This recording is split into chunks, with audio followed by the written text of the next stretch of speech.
बिस्मिल्लाहिर्रहमानिर्रहीम। अस्सलाम वालेकुम नाज़रीन। पाकिस्तान के अंदर इंटर बैंक और ओपन मार्केट रेट में जो डॉलर का फ़र्क आ रहा है, IMF की जो हद है, जो लिमिटेशन है, वो IMF ने पाकिस्तान को 1.25 की कही थी।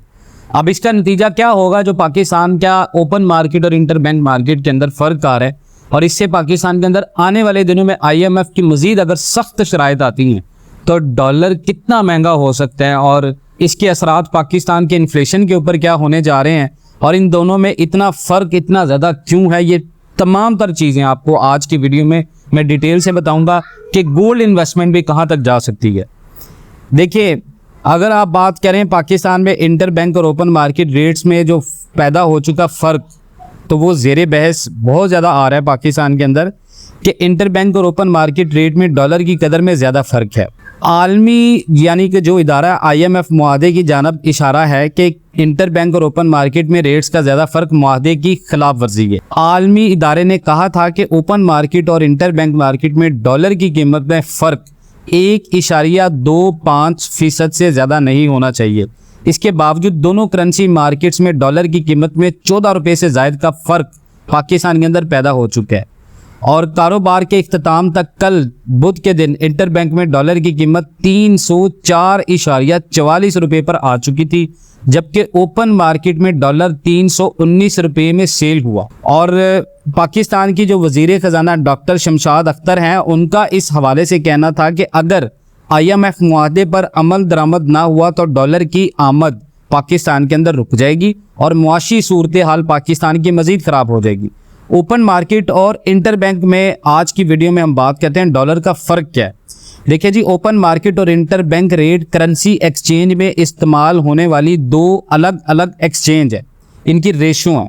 ओपन मार्केट रेट का तयन ओपन मार्केट में सप्लाई और डिमांड फोर्सेस के ज़रिए किया जाता है, जबकि इंटर बैंक रेट एक दूसरे से करेंसियों की सेल और बाइंग करने वाले बैंकों के ज़रिए कायम किया जाता है।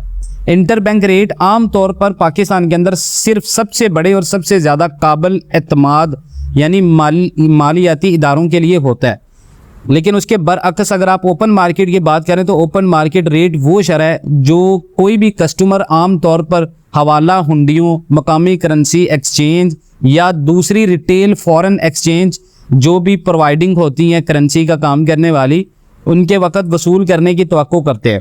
अब ये दोनों जो एक्सचेंज हैं ये माजी करीब में मुख्तलिफ इंतहाओं से मुख्तलिफ रही हैं पाकिस्तान के अंदर। अब आप शायद सोच रहे होंगे कि ये दोनों मार्केटें काफ़ी हद तक आज़ाद हैं और एक दूसरे पर इन्हिसार नहीं करती, लेकिन ऐसा मुकम्मल तौर पर पाकिस्तान के अंदर दुरुस्त नहीं है।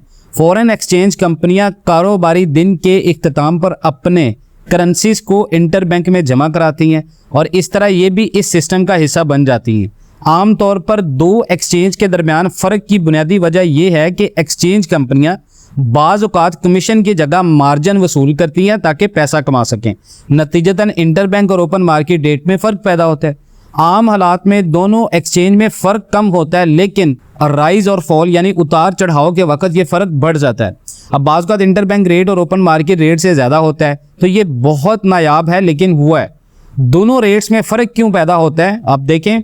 डॉक्टर शमशाद अख्तर ने कायमा कमेटी बराए ख़जाना को बताया था कि डॉलर की कम आमद और ज़्यादा इखराज की वजह से रुपया दबाव में है। अब हमने भी आपको बहुत सारी वीडियोस में ये चीज़ बताई है। अब दूसरे ममालिक में क्या होता है, लोग सिर्फ उस वक्त एक्सचेंज का रुख करते हैं जब उन्हें कहीं सफ़र पर जाना होता है या उन्हें दूसरे मुल्क की करेंसी की ज़रूरत होती है।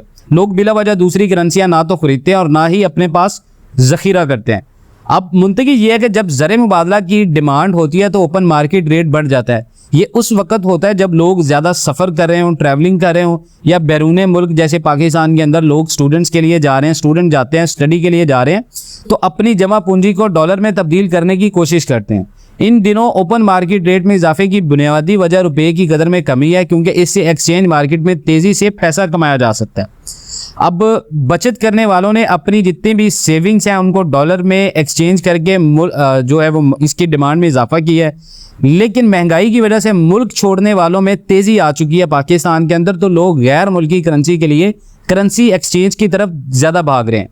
अब इन दिनों इतना फ़र्क क्यों पैदा हुआ है, देखिए जी, अगर पाकिस्तान के अंदर रुपए की कदर में हालिया गिरावट के लिए IMF को हम जिम्मेदार करार दें तो ये कहना गलत ना होगा। देखिए जी, इससे पहले हुकूमत ने IMF की वजह से बहुत सी पाबंदियां लगाई हुई थी, इंपोर्ट्स बंद थी, सिर्फ अशिया ज़रूरिया की इंपोर्ट्स की इजाज़त थी और लग्जरीज जो महंगी चीज़ें थी उनके लिए LCs बंद थी। लेकिन अगर मेरे नुक्ता नज़र से ये देखें तो ये ठीक एक नाम था, क्योंकि डॉलर पाकिस्तान के अंदर लिमिटेड था और सिर्फ ज़रूरी चीज़ों के लिए रखा हुआ था। लेकिन अब जैसे ही IMF प्रोग्राम बहाल हुआ तो IMF ने कहा कि जी ये रिस्ट्रिक्शन पाबंदी भी हटाओ और डॉलर की मार्केट में डिमांड खुल गई, और क्योंकि लोगों ने LCs खोलना शुरू कर दी, इसके बाद इंटरबैंक मार्केट में डॉलर डिमांड करने लगा। अब रुपए की कदर में अगर गिरावट की बात करें तो वो IMF थोड़े से जो हमें डॉलर से आए थे और कुछ उन्होंने डोनर्स यानी जो हमारे जो डोनर हमें जिन्होंने मुल्कों ने मदद की थी, दोस्त ममालिक और दूसरे ज़राए से उन्होंने रोल ओवर किए थे, तो ये थोड़ा सा पैसा आया था जो पिछली रुकी हुई डिमांड को पूरा करने के लिए काफ़ी था, और यूँ सारा प्रेशर पाकिस्तान में इंटरबैंक मार्केट के ऊपर आ गया। आपने देखा कि IMF प्रोग्राम के बावजूद रुपया दिनों में 300 रुपये उबूर कर गया। अब ओपन मार्केट रेट में इजाफे की वजूहात ये है कि ओपन मार्केट रेट का फ़र्क पहले कम था, लेकिन अब ये बहुत ज़्यादा है। पहले हुकूमत ने इजाज़त दी थी कि credit card payments open market से होंगी, क्योंकि इस मुल्क में अमीरों का हमारे मुल्क में एक बड़ा तबका बाहर जाता है और वो शॉपिंग्स करते हैं, और जब ये शॉपिंग्स करते हैं तो वो डॉलर मुआहदों और वीज़ा कार्ड के ज़रिए बैंकों को अदा करने पड़ते हैं, जिससे इंटरबैंक मार्केट पर प्रेशर आता है। इसीलिए स्टेट बैंक ने कहा कि ये डॉलर्स इंटरबैंक के बजाय ओपन मार्केट से लेंगे। यूं डिमांड शिफ्ट मुख्तसर हो गई थी, जिससे ओपन मार्केट पर प्रेशर पड़ा। एक वजह तो ये है, लेकिन IMF प्रोग्राम की वजह से इंटरबैंक मार्केट में जो रेट बढ़ता जा रहा है, इस हवाले से मार्केट में कुछ जो अफवाहें फैल रही हैं वो ये है कि IMF मुआहदे में लिखा है कि डॉलर 300 से क्रॉस होगा और 325 तक जाएगा। इन खबरों की वजह से लोगों ने जितना भी उनके पास पैसा था वो डॉलर से तब्दील करना शुरू कर दिया, जिससे ओपन मार्केट पर प्रेशर आ गया। अब देखिए जी, अभी ये पाकिस्तान के अंदर कैपेट फ्लाइट भी एक वजह है। लोग हुंडी हवाला के जरिए डॉलर्स बाहर भेज रहे हैं और बाहर, क्योंकि उनका बाहर पैसा महफूज रहेगा। अब सभी जानते हैं कि कौन लोग हैं ये, और जब फॉर्मल चैनल से इंपोर्ट्स बंद कर दी गई, LCs बंद हो गई, तो चीज़ें स्मगल होना शुरू हो गई, तो जाहिर है कि स्मगलिंग के ज़रिए आने वाली चीज़ों की अदायगी भी डॉलर्स में होनी है। तो यूं ओपन मार्केट में डॉलर्स की तलब बढ़ गई। इसमें ईरान का भी केस है, अफगानिस्तान का भी केस, तो यहाँ भी डॉलर बाहर जा रहा है। तो ये सारे चैनल्स हैं जिनकी वजह से इंटरबैंक और ओपन मार्केट पर प्रेशर भी आ रहा है और इनके रेट्स के दरमियान फ़र्क भी आ रहा है, तो जो मुल्क के लिए बहुत ज़्यादा ख़तरनाक है, क्योंकि बैरूनी कर्जे दिनों में बढ़ जाएंगे और फिर महंगाई का एक बहुत बड़ा तूफान आएगा। और हुकूमत को स्मगलिंग, डॉलर की ज़ख़ीरा अंदोज़ी के खिलाफ सख्त एक्शन लेना चाहिए और कैपिटल फ्लाइट में मुलव्वस एक्सचेंज कंपनीज और दूसरे नेटवर्क्स को चेक करना चाहिए कि ऐसा क्यों हो रहा है। तो इसी वजह से ये पाकिस्तान के अंदर इंटरबैंक और ओपन मार्केट के रेट में फ़र्क आ रहा है, जिसके बाद IMF की हद से हम खिलाफ वर्जी कर रहे हैं। तो मजीद पाकिस्तान के अंदर अगर इन चीज़ों को ना रोका गया तो डॉलर 350 तक जाएगा। आप इसके बारे में क्या राय रखते हैं? कमेंट सेक्शन में अपनी कीमती राय का इजहार ज़रूर कीजिएगा। इंशाल्लाह मिलते हैं नेक्स्ट वीडियोज़ में, तब तक के लिए अल्लाह हाफिज़।